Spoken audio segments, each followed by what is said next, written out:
The Lord directs the steps of the godly. He delights in every detail of their lives.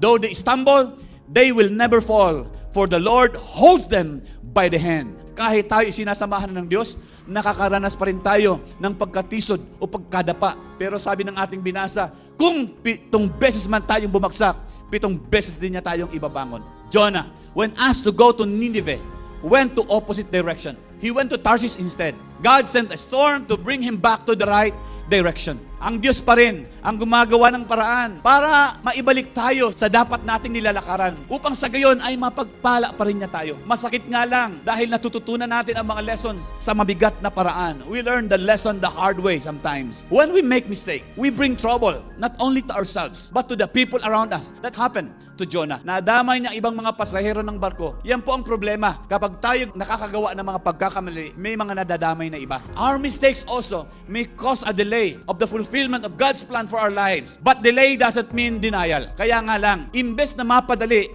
lalo lang tumatagal kapag marami tayong pasaway. But like the Waze or GPS that was invented for those who make mistakes, it will just recalculate again and tell us how far or how close we are to our destination. Kung sinusunod sana natin ang instruction ng Holy Spirit na siyang ways ng buhay natin, mas madali tayong makakarating kumpara sa nagsasarit tayo ng daan na gusto natin.